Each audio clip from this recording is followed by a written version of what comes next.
UP में निकाय चुनाव के लिए वोटिंग जारी है। मुख्यमंत्री योगी आदित्यनाथ ने सुबह सुबह मतदान कर दिया है। पहले चरण में 37 जिलों में वोट डाले जा रहे हैं। विधानसभा चुनाव के बाद मुख्यमंत्री योगी आदित्यनाथ और समाजवादी पार्टी अध्यक्ष अखिलेश यादव के लिए यह चुनाव किसी लिटमस टेस्ट से कम नहीं है। दूसरे चरण के लिए मतदान 11 मई को होगा, जबकि परिणाम 13 मई को आएंगे। इस खबर पर ज्यादा जानकारी हासिल करने के लिए सीधा रुख करते हैं वाराणसी से। कुमार अभिषेक हमारे साथ, हमारे सहयोगी जुड़ चुके हैं। कुमार, किस तरह से अभी आपको तस्वीरें नजर आ रही हैं? मतदान प्रक्रिया शुरू हो चुकी है, काफी ये समाजवादी पार्टी और भारतीय जनता पार्टी के लिए लिटमस टेस्ट से कम नहीं है। देखिए, लेकिन कुमार अभिषेक, आपका रुख करें उसके पहले हम ठीक है कुमार, अपनी बात को आगे बढ़ाएं। देखिए, मैं इस वक्त लखनऊ में मौजूद हूं और कुल 37 जिलों में मतदान है, जिसमें से 10 नगर निगम है जहां पर कि मेयर के लिए चुनाव होना है। और आज बीजेपी के लिए या तमाम दलों के लिए बेहद अहम दिन है। मेरे ठीक पीछे जो आप बूथ देख रहे हैं, ये लखनऊ का कह सकते हैं वीवीआईपी बूथ भी है। राजनाथ सिंह थोड़ी देर में यहाँ पर वोटिंग करेंगे। आज तमाम जो बड़े नेता हैं, खास करके मायावती, वो उनका वोट होगा। इसके अलावा जो डिप्टी सीएम हैं वो भी अपना वोट करेंगे। ब्रजेश पाठक, मुख्यमंत्री योगी आदित्यनाथ ने अपना वोट डाल दिया है। लेकिन हम आपको दिखाते हैं यहाँ की तस्वीरें। और अभी सुबह से जो ये मतदान है वो शुरू हो चुका है। तकरीबन 7 बजे से ये मतदान शुरू है और लोग अपने वोट डालकर अपने मताधिकार का प्रयोग करके निकल कर बाहर आ रहे हैं। बीजेपी को उम्मीद है कि इस बार एक बार फिर वो स्वीप करेगी इस चुनाव में, क्योंकि अगर हम देखें तो पिछले बार 16 में से 14 सीटें बीजेपी के पास थी और इस बार 17 पर चुनाव हो रहे हैं। उधर दूसरी तरफ समाजवादी पार्टी ने भी इस बार कैंपेन किया है। अखिलेश यादव शहरों में घूम घूम करके वो एक तरीके का प्रचार कर रहे थे। मेट्रो में घूमे, इसके अलावा रिवर फ्रंट गए, यहाँ तक कि स्टेडियम तक में आने की बात थी। समाजवादी पार्टी और बीजेपी, इन दोनों का दावा है कि इन दोनों के बीच में कड़ी टक्कर है, जबकि बीएसपी का कहना है कि इस पिछली बार की तरह ही बीजेपी और बीएसपी में चुनाव होगा। लेकिन सबसे अहम बात इस बार यह है कि क्या अतीक अहमद का जिस तरीके से पूरा प्रकरण हुआ है उसके बाद कोई असर इस चुनाव में पड़ेगा या नहीं। मुख्यमंत्री योगी आदित्यनाथ अपनी तमाम सभाओं में लगातार लॉ एंड ऑर्डर को मुद्दा बना रहे हैं और देखना यह है कि इस बार के वोटिंग में क्या होता है। 37 जिलों में चुनाव है और 10 मेयर के चुनाव है। कुमार अभिषेक, आप हमारे साथ जुड़े रहे हैं, आपका रुख दोबारा हम फौरन करेंगे। और शिल्पी सेन गोरखपुर में मौजूद हैं, हमारे एक और सहयोगी। शिल्पी, थोड़ी देर पहले 7 बजे मुख्यमंत्री योगी आदित्यनाथ पहुंच गए और अपना मतदान कर दिया है। लोगों से अपील भी की है कि बढ़ चढ़कर इस प्रक्रिया में शामिल हो। किस तरह की तस्वीरें और अभी क्या कुछ माहौल आपको देखने को मिला, दर्शकों को बताएं।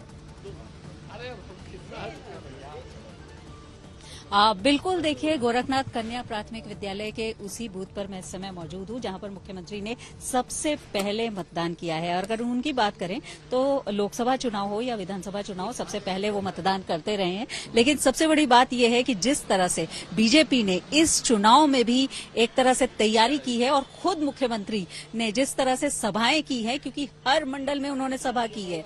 खुद अगर गोरखपुर की हम बात करें तो गोरखपुर को मुख्यमंत्री का शहर माना जाता है, लेकिन उसके बावजूद उन्होंने यहाँ पर 3 सभाएं की। और खास बात यह है कि उन्होंने प्रचार में कोई कमी नहीं छोड़ी। लेकिन आज उन्होंने एक बात महत्वपूर्ण कही कि जरूर वोट डालें। मौसम थोड़ा सा वैसा है कि अगर कहीं बारिश है, कहीं धूप है, लेकिन उसके बावजूद लोग वोट अपना जरूर डालें, मताधिकार का प्रयोग करें। लेकिन हम साथ में हमारे जो लोग हैं, देखिए उसी केंद्र पर ये सज्जन है, वोट डाल चुके हैं आप? क्या नाम है आप? मेरा नाम रफीउल्लाह अंसारी है।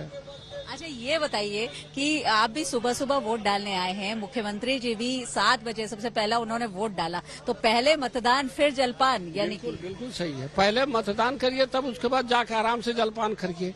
वजह यह है कि हमारे मुख्यमंत्री जी हमारे घर के बगल के हैं और हमारे डॉक्टर साहब हैं, इनको जो दिए हैं मतलब मेयर प्रत्याशी बनाने के लिए, ये दोनों आदमी बहुत अच्छा काम करते हैं। अब खास करके योगी आदित्यनाथ महाराज जी। लेकिन जिस तरह से यहाँ पर बात होती रही है कि नगर निकाय का चुनाव है, यानी कि लोकल चुनाव है, लेकिन उसके बावजूद बिल्कुल चहल पहल और रौनक नजर आ रही है। शिल्पी, निश्चित तौर पर दोबारा आपका रुख करेंगे, आप दर्शकों को अपडेट करिएगा। और अब हम दर्शकों को लिए चलते हैं प्रयागराज। संतोष शर्मा हमारे सहयोगी जुड़े हुए हैं। संतोष, प्रयागराज हमेशा से पिछले महीने भर से ये छाया हुआ है पूरे हिंदुस्तान में और दुनिया में। कितना बड़ा फैक्टर अतीक और अशरफ का, किस हिसाब से जनता निकल रही है, क्या तस्वीरें आप दर्शकों को दिखाएं और बताएं।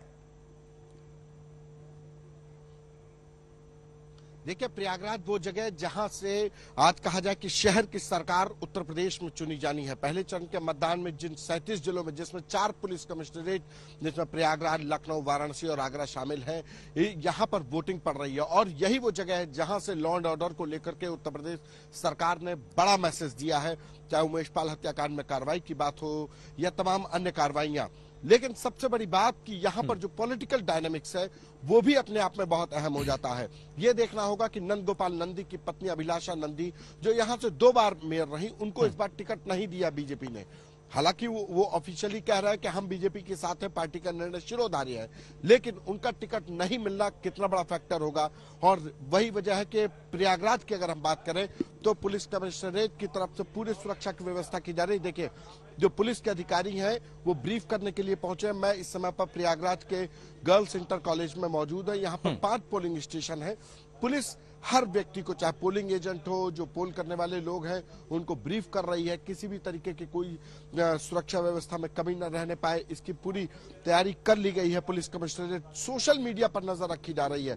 तो प्रयागराज एक ऐसी जगह जहां से उत्तर प्रदेश में आज जो शहर की सरकार चुनी जानी है, वो प्रयागराज से जो संदेश गया वो कितना पॉलिटिकली अगर कहा जाए बेनिफिट देगा बीजेपी को या समाजवादी पार्टी को या बीएसपी को, क्योंकि बीएसपी और समाजवादी पार्टी दोनों ने मुस्लिम जो कैंडिडेट्स उतार करके अपना जो मुस्लिम जो वोटों को रिझाने की कोशिश की, वो कितना लाभान्वित करेगा। ये तमाम फैक्टर्स हैं जो प्रयागराज से शुरू हुए और अब शहर की सरकार चुनने जाने में बहुत अहम होंगे। बिल्कुल संतोष, नजर बनाकर रखिए, आपका हम दोबारा रुख करेंगे। अब हम लिए चलते हैं दर्शकों को काशी यानी बनारस। वाराणसी में मौजूद हैं अभिषेक मिश्रा। अभिषेक, प्रधानमंत्री का संसदीय क्षेत्र है, काफी कायाकल्प हो चुका है, कितना फायदा मिलेगा भारतीय जनता पार्टी को और लोगों की प्रतिक्रिया क्या है वाराणसी को लेकर, किस तरह की चुनौती?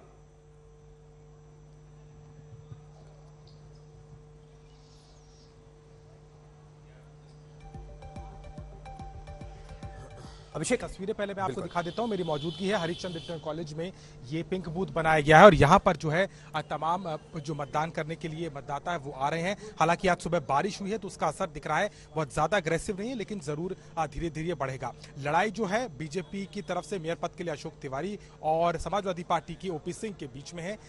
खास तौर पर अगर देखा जाए तो लगभग 25 लाख जो मतदाता है वो अपनी यहाँ पर वोट डालेंगे इस मंडल में। और सीधे तौर पर अगर देखें तो पूर्वांचल में एक मजबूत संदेश देने की कवायद इस सीट से होगी। सरकार के लिहाज से देखें तो 4 मंत्रियों की साख दांव पर लगी हुई है। नीलकंठ तिवारी से लेकर के रविंद्र जायसवाल, दयाशंकर दयालु और अनिल राजभर, ये चारों इस क्षेत्र से आते हैं। और ऐसे में इस सीट पर, इस क्षेत्र में बीजेपी को मजबूती से आने की पूरी तैयारी में वो लगातार लगी रही, लेकिन समाजवादी पार्टी कई वार्डों में उनको सीधे तौर पर चुनौती दे रही है। कुछ बागी भी हैं जिन्होंने चिंता बढ़ाई है बीजेपी की, लेकिन सीधी तौर पर देखें तो वाराणसी में कहीं ना कहीं प्रधानमंत्री मोदी और बीजेपी सरकार का ही असर दिखाई दे रहा है। चलिए, हमारे सभी सहयोगियों का बहुत बहुत धन्यवाद इन तमाम तस्वीरों और अपडेट्स को दर्शकों तक पहुंचाने के लिए। दोबारा आप सभी का रुख करेंगे, इस खबर पर नजर बनी हुई है। तो देखिए, आपको बता दें, उत्तर प्रदेश में निकाय चुनाव के लिए मतदान चल रहा है, तो कर्नाटक में, जी हां, कर्नाटक में सारे दल चुनाव प्रचार में पूरी ताकत झोंक रखे हैं। गृह मंत्री अमित शाह आज कलबुर्गी में 2 जनसभा करेंगे, तो वहीं कांग्रेस महासचिव प्रियंका गांधी वाड्रा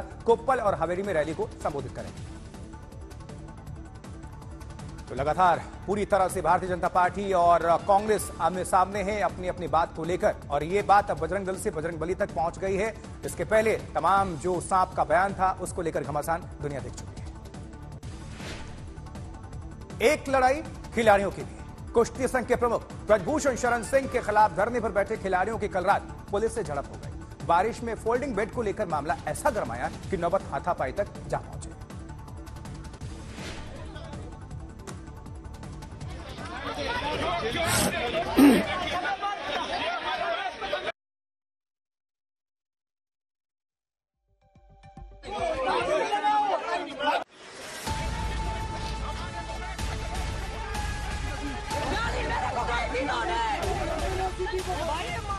हंगामा, खींचतान और झड़प। आधी रात को धरने पर बैठे खिलाड़ी और पुलिस उलझ पड़ी। काफी देर तक ऐसा होता रहा। दिल्ली के जंतर मंतर पर धरने पर बैठे खिलाड़ियों ने पुलिस पर गाली गलौज और मारपीट तक का आरोप लगा दिया।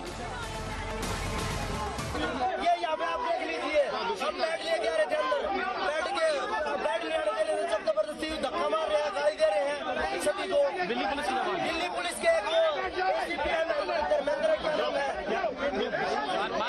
आपके साथ? हम बैग लेके आ रहे थे, अभी आज से पहले हम भी नहीं लेके आए थे, बारिश की वजह से सोने में दिक्कत थी, इसलिए बैग लेके आ रहे थे। साक्षी मलिक और विनेश ने आरोप लगाया कि नशे में धुत एक पुलिसकर्मी ने उनसे बदतमीजी की। इसके बाद वहां मौजूद बाकी पहलवानों ने हंगामा कर दिया। विवाद इतना बढ़ा कि अपनी बहन विनेश फोगाट के समर्थन में आया दुष्यंत को सिर में चोट लगी। यह दिन देखने के लिए मेडल लेके आए थे देश के लिए, यही दिन देखने के लिए लेके आए थे। मैं पूछ रही हूँ, सबसे पूछ रही हूँ, बब्बर से पूछ रहा हूँ, इतने कांड कर रहा है वो, घर में मत जैसे सो रहा है बेड पे। हम एक वो तख्ते के वो जो काट के बढ़ रहे हैं, जो भी बन रहे हम लेके आ रहे सोने के लिए, उसमें भी इनको वो सो जाओ मर जाओ। पुलिस का कहना है कि आम आदमी पार्टी के विधायक सोमनाथ भारती बिना इजाजत खिलाड़ियों के लिए फोल्डिंग बेड लेकर आए हुए थे। इसी के बाद विवाद शुरू हुआ। पुलिस ने सोमनाथ भारती को हिरासत में ले लिया। सौरभ भारद्वाज भी हिरासत में लिए गए। हंगामे के बाद देर रात दिल्ली महिला आयोग की अध्यक्ष स्वाति मालीवाल भी पहुंची, लेकिन पुलिस ने उन्हें रोक दिया।